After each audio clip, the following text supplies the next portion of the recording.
Rome, 2035. The Colosseum still stands. The espresso still tastes perfect. The Vespas still weave through traffic like angry bees. But something feels off. The piazzas are full, but look closer. Gray hair everywhere. The tourists outnumber the locals. The young Italians? They're in Berlin, London, Amsterdam, anywhere but here. Italy isn't collapsing loudly. It's defaulting quietly. Here's what most people miss. Italy looks like a postcard. Stunning coastlines, Renaissance art, food that makes you question every meal you've ever had. But underneath the postcard, a balance sheet that doesn't add up. The country runs on a system called pay-as-you-go. Think of it like a dinner party where the people eating aren't the ones paying. They paid last time. And now the new guests pick up the tab. It works great, until the new guests stop showing up. Meet Matteo. He's 26, electrical engineer, graduated top of his class in Bologna. He speaks 3 languages. He's ambitious. He's talented. And he's filling out a visa application for Munich. Not because he hates Italy. He loves Italy. The problem? His paycheck. Matteo earns 1,800 euros a month after taxes. Rent in Bologna? 700 euros. Utilities, food, transport, another 600 euros. That leaves 500 euros. His German colleague doing the same job? 3,200 euros after tax. In a country where rent is cheaper and career ladders actually have rungs. Let that sink in. Matteo isn't leaving because of culture or weather. He's leaving because the math doesn't work. And he's not alone. Italy has one of the world's most generous pension systems. Retire early. Get paid well. Live la dolce vita. Beautiful promise. Terrible math. Because here's the thing about pay-as-you-go pensions. They're not savings accounts. They're a deal between generations. The workers today pay for the retirees today. And when today's workers retire, the next generation pays for them. It's a treadmill. And it only works if the treadmill keeps moving. Italy's treadmill is slowing down. In 1970, Italy had 6 workers for every retiree. The system hummed along. Everyone got paid. No one asked questions. Today, roughly 2.5 workers per retiree. By some estimates, that number could hit 1.5 within a generation. You don't need an economics degree to see the problem. You need a calculator. So what happens when the music stops? You can raise taxes. You can cut benefits. You can print money and hope inflation stays quiet. Or, and this is Italy's choice, you can do all 3 at once, very slowly, and hope no one notices. Welcome to the quiet default. It's not a dramatic collapse. No riots in the streets. No emergency UN meetings. Just a slow bleed. Wages that don't rise. Services that decay. Young people who leave and never come back. The world's most beautiful balance sheet problem. Here's the uncomfortable truth. Italy isn't unique. Spain, Portugal, Greece, they're all running versions of this same race. But Italy is the 3rd largest economy in the Eurozone. It matters. If Italy stumbles, the whole continent feels it. And right now, Italy isn't stumbling. It's walking a tightrope. In the dark. During an earthquake. So how did we get here? That's what this series is about. Not just the what, the how, the mechanisms, the choices, the traps. Because Italy's crisis isn't an accident. It's architecture. And the first brick in that architecture?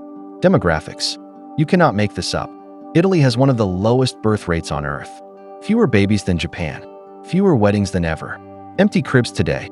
Empty tax coffers tomorrow. Next episode, we open that wound. The demographic trap.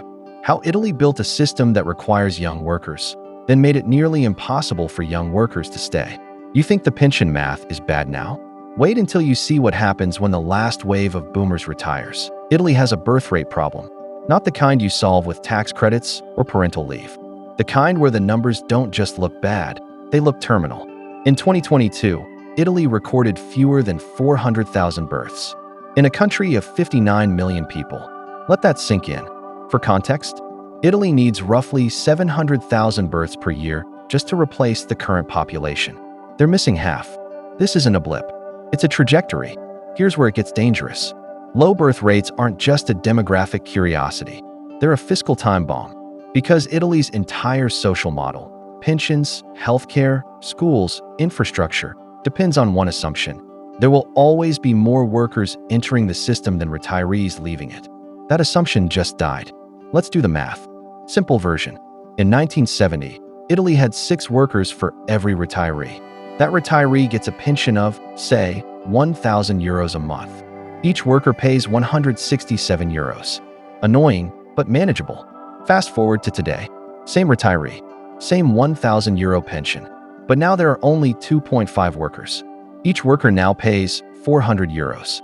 Same benefit, double the burden. But that's not the worst part. Italy's population is aging faster than almost any country on Earth. By 2050, nearly 1 in 3 Italians will be over 65. The worker-to-retiree ratio? Projected to hit 1.5 to 1. Some models say worse. Run that math again. 1 retiree, 1,000 euro pension, 1.5 workers. Each worker pays 667 euros per month. Just for pensions. Before income tax. Before healthcare. Before anything else. At that point, you're not funding a welfare state. You're running a Ponzi scheme with a birth certificate. Now add the second layer. The age trap. Italy's median age is 48. One of the oldest populations in the world. Older populations vote. They vote often. And they vote for one thing above all else. Don't touch my pension. Politicians know this. So what do? They protect pensions. They raise payroll taxes on workers. They cut youth programs, university funding, childcare subsidies, anything that doesn't directly benefit the gray vote. Here's the dark irony. The policies designed to protect retirees are the same policies making it impossible for young Italians to afford children. You cannot make this up. Italy built a system that requires babies, then made babies unaffordable. Let's meet Sofia. She's 29, works in marketing in Milan, has a master's degree, rents a 1-bedroom apartment for 900 euros a month. She wants kids. Her partner wants kids. But the math doesn't work. Daycare in Milan? 600 to 800 euros per month per child. Maternity leave? Paid, but capped. Her job security? Temporary contract, renewed every year. Sophia did the calculation. 1 child would eat 40% of her income. 2 children? She'd have to quit working entirely. So she waits. And while she waits, her fertility window closes. This isn't one woman's story. This is millions of women's story. Italy has one of the highest rates of childlessness in Europe. Not by choice, by arithmetic. And when young Italians do have children, they leave. Brain drain isn't just about engineers and doctors anymore. It's about parents. Families who look at Italian wages, Italian taxes, Italian childcare costs, and move to France, Germany, the Netherlands. Countries where a middle-class salary can actually support a middle-class life. Since 2008, over 800,000 Italians under 40 have left the country. Most aren't coming back. Empty cribs at home. Full nurseries abroad. The demographic trap snaps shut. Here's what makes this truly vicious. Every young person who leaves takes 2 things with them: their tax contributions and their potential children. Italy loses the worker, and Italy loses the next generation of workers. It's not a leak. It's a hemorrhage. The government tries to patch it. Fertility bonuses. Baby subsidies. 1,000 euros per child. Sounds generous. Until you realize daycare costs 8,000 euros a year. It's like offering someone a bucket to bail out the Titanic. So what happens now?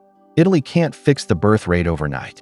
Even if every Italian woman had 2 children starting tomorrow, those children wouldn't enter the workforce for 20 years. The damage is locked in, which means Italy has 2 options. Option 1, import workers. Open the borders. Bring in young immigrants to fill the tax gap. Politically explosive. Italy's immigration debate makes other European countries look calm.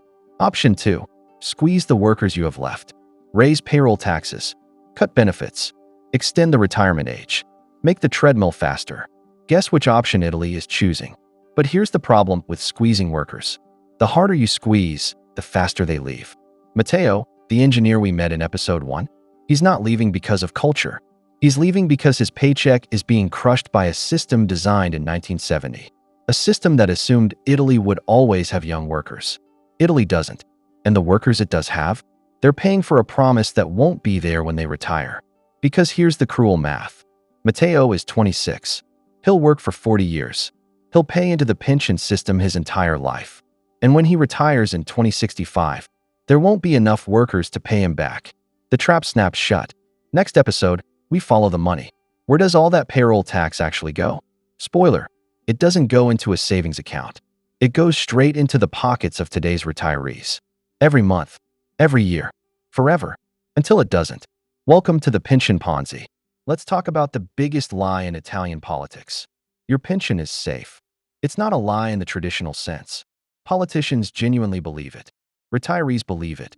The system has worked for decades. But math doesn't care about feelings. Here's how Italy's pension system actually works. When Matteo pays his payroll tax, that money doesn't go into an account with his name on it. It doesn't get invested. It doesn't grow. It goes directly to Giovanni, who retired last year. Giovanni gets his monthly check. Matteo gets a promise that in 40 years, some future worker will pay him. This is called pay-as-you-go, and it only works under one condition. There must always be more Matteos than Giovannis.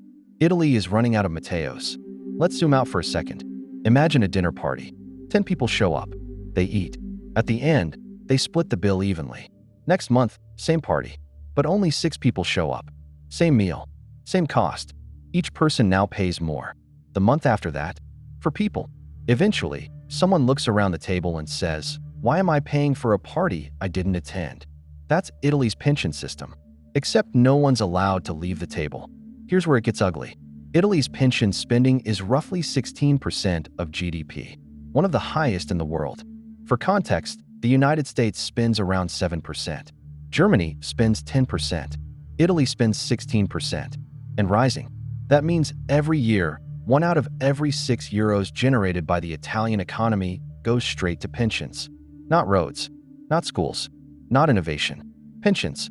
And it's still not enough. Let's run the numbers. Real numbers. Italy has about 16 million retirees. The average pension is roughly 1,200 euros per month. That's 19.2 billion euros per month. 230 billion euros per year. Now, Italy has about 23 million workers. To cover that bill, each worker pays, on average, euro 10,000 per year just for pensions. That's before income tax, before healthcare, before anything else. A young Italian worker making 25,000 euros per year is already paying 40% of their salary in combined taxes and contributions. Let that sink in. Half their income, gone, before they even see it. And for what? A promise that the system will still exist in 2065. But here's the thing about Ponzi schemes. They don't collapse all at once. They erode. Italy can't just stop paying pensions. Retirees vote. They protest. They have political power. So instead, Italy does what every government does when the math doesn't work. It cheats. Method 1. Inflate the debt away. Print money. Let inflation eat the real value of pensions. A retiree getting 1,200 euros per month today feels okay. But if inflation runs at 5% per year for a decade, that 1,200 euro buys what 735 euros bought before. Stealth cut. No vote required. Method 2. Extend the retirement age. Italy has already pushed it to 67. Some proposals want 70. Work longer. Die sooner. Collect less. Cold. Effective.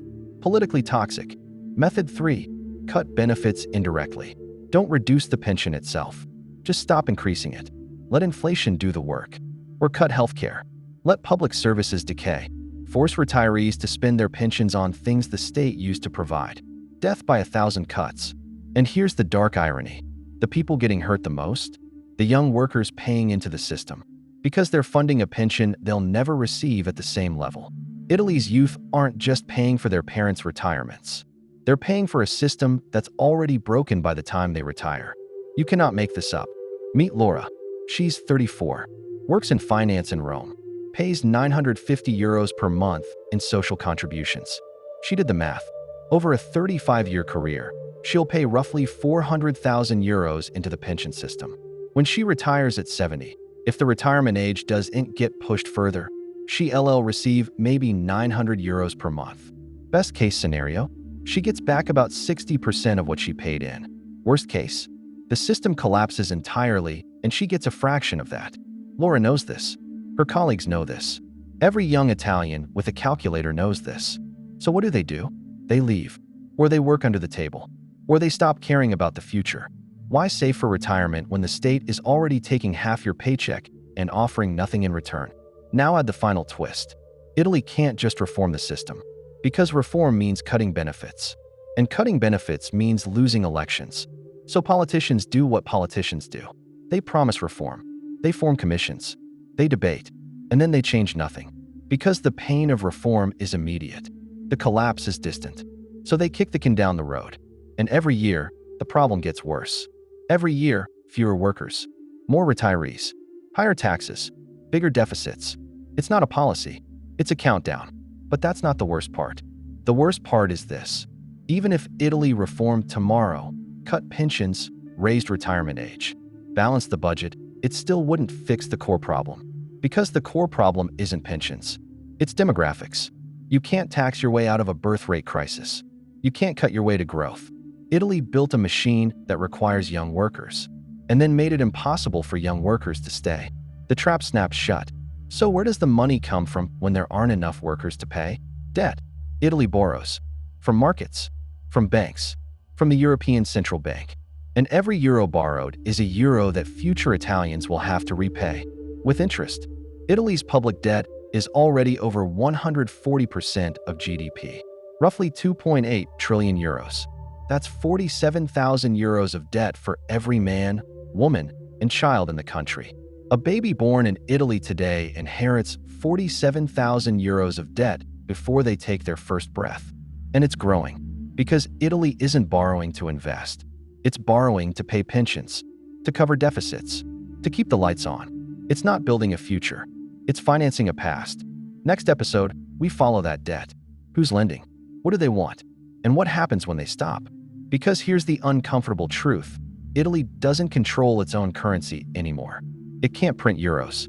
It can't devalue. It can't inflate away the debt. It's trapped inside a currency union with Germany's rules and Greece's balance sheet. Welcome to the tax squeeze. Italy is trapped, not by war, not by sanctions, by a currency it cannot control. When Italy joined the euro in 1999, it made a deal. Give up the lira. Give up monetary independence. In exchange, access to cheap credit and a stable currency. It seemed like a good trade at the time. Here's what Italy lost. Before the euro, when Italy had debt problems, it had an escape hatch. Print lira. Devalue the currency. Make the debt cheaper in real terms. Painful, yes. Inflationary, absolutely. But survivable. Now, Italy can't print euros. The European Central Bank does that. And the ECB answers to Frankfurt, not Rome. Italy can tax. Italy can cut spending. But Italy cannot inflate away its debt. The trap snaps shut. So what does Italy do instead? It borrows. And it pays a premium for the privilege. When Germany borrows, markets charge roughly 2% interest. Safe bet. Stable economy. No drama. When Italy borrows, 4%, sometimes higher. That gap, that extra 2%, is called the Italian risk premium. It's the market's way of saying, we'll lend to you, but we don't fully trust you'll pay us back. And every year, that premium costs Italy billions. Math doesn't care about feelings. Let's talk about what happens when the taxes rise. Italy already has one of the highest tax burdens in Europe. Income tax, payroll tax, VAT, property tax, it all adds up. A worker earning €30,000 pays roughly €12,000 in combined taxes and social contributions. 40% gone. But here's the thing. It's not enough. The pension bill keeps growing. The debt keeps growing. So the government does what it always does. It raises taxes. Again. And when taxes rise, two things happen. The formal economy shrinks. And the shadow economy grows. Italy's underground economy is estimated at 12 to 15% of GDP. Cash payments, unreported income, tax evasion as survival strategy. You cannot make this up. Italy built a system so punishing that breaking the law became rational behavior. But that's not the worst part. The worst part is this. Every tax increase accelerates the exodus. Matteo leaves for Munich. Sophia moves to Amsterdam. Laura considers Dublin. And with every departure, the tax base shrinks, which means the remaining workers pay even more. It's a death spiral, and Italy is already halfway down. Next episode, we meet the young Italians who already left, and the ones still deciding whether to stay. Because this isn't just an economic crisis. It's a generational betrayal. Welcome to the youth exodus. The brain drain isn't a metaphor anymore. It's a migration. Since 2008, over 800,000 Italians under 40 have left the country. Engineers, doctors, teachers, entrepreneurs, the people Italy spent decades educating. Gone. And here's the thing. They're not leaving because they hate Italy. They're leaving because the math doesn't work. Meet Marco. He's 28, software developer, graduated from Politecnico di Milano, one of Europe's top engineering schools. In Milan, he was offered 28,000 euros per year. After taxes and contributions, 18,000 euros. Rent for a decent apartment, 10,000 euros per year. That leaves 8,000 euros. For everything else. In Amsterdam, doing the same job, 55,000 euros. After taxes, 38,000 euros. Rent, 15,000 euros. That leaves 23,000 euros. Marco didn't need a spreadsheet. He needed a plane ticket. But here's where it gets dangerous. Every Marco that leaves takes something irreplaceable with him. His tax contributions, his future children, his spending power. Italy educated him for 23 years, paid for his schools, his universities, his infrastructure, and then Germany gets the return on that investment. It's the world's most expensive gift, and Italy keeps giving it away. Now let's talk about the ones who stay. Not because they want to, because they're trapped. Meet Elena. She's 32, doctor, works in a public hospital in Naples. She makes 2,200 euros per month after taxes. Her medical school friends in London, 5,500 euros. In Switzerland, 7,000 euros. But Elena can't leave. Her parents are aging. Her mother has health issues. Someone needs to be there. So she stays and watches her savings disappear and wonders if she made the right choice. Let that sink in. The people staying aren't the lucky ones. They're the ones who can't afford to leave. Here's the interactive question. If you were a 25-year-old Italian, brilliant, ambitious, fluent in English, would you stay and pay into a broken system? Or would you leave and build a life elsewhere? Think about it. Really think about it. Because that's the calculation happening in every Italian household right now. And most of them are choosing the exit. But that's not the worst part. The worst part is what happens to the regions they leave behind. Southern Italy is bleeding talent. Small towns, rural areas, entire villages where the only people left are over 60. Schools closing, hospitals understaffed, businesses shutting down. It's not decline, it's abandonment. And the people who remain, they're carrying an impossible burden. Fewer workers, more retirees, collapsing services. The demographic Ponzi doesn't just break, it implodes. So what does Italy do? Offer incentives, come back home campaigns, tax breaks for returnees, 200 euros per month if you move to a dying village in Sicily. Sounds generous, until you realize there are no jobs, no infrastructure, no future. You cannot bribe people into poverty. Next episode, we follow the money one more time. Because all of this, the pensions, the exodus, the taxes, it has to be financed somehow. And Italy's credit card is maxing out. Welcome to the debt gravity. 2.8 trillion euros. That's Italy's public debt, roughly 140% of GDP. For context, Greece collapsed at 180%. Japan survives at 260%, but Japan controls its own currency. Italy doesn't. Here's what that number actually means. Every year, Italy pays roughly 70 billion euros just in interest. Not paying down the debt, just the interest. That's more than Italy spends on education, more than on defense. 70 billion euros. Gone. Every year. Forever. And it's growing. But here's the trap. Italy can't default. It's in the Eurozone. Default means contagion. Spain wobbles. Portugal panics. The whole system shakes. So the European Central Bank steps in, buys Italian bonds, keeps the rates low, keeps Italy alive. But that's not a solution. That's life support. And here's what happens when the life support gets unplugged. Interest rates rise. Borrowing costs spike. Italy's deficit explodes. The math doesn't care about politics. It doesn't care about history. The debt compounds. The trap snaps shut. Next episode, we arrive at the final wound. The one Italy doesn't want to admit. The quiet default is already happening. The quiet default isn't coming. It's already here. Italy isn't collapsing in one dramatic moment. It's bleeding slowly, invisibly, and most people don't even notice. Here's how a quiet default works. You don't cut pensions outright. You freeze them. Let inflation eat the value. You don't shut down hospitals. You underfund them. Let the waiting lists grow. You don't abandon infrastructure. You defer maintenance. Let the bridges rust. Death by 1,000 cuts. A retiree getting 1,200 euros per month today feels fine. But inflation runs at 4% per year. In 10 years, That 1,200 euro buys what 800 euros bought before. The number stays the same. The value disappears. No vote required. No protest. Just math. Let that sink in. Here's the collision point. More retirees. Fewer workers. Rising debt. Falling services. The pension system breaks. The tax base shrinks. The young leave. And then the country faced a simple question. Reform now, or collapse slowly. Italy chose slowly. Because reform is political suicide. Cutting pensions loses elections. Raising retirement age triggers strikes. So politicians do nothing. They wait. They hope. And the trap snaps shut. Next episode, the final reckoning. Two futures. One choice. Italy at the crossroads.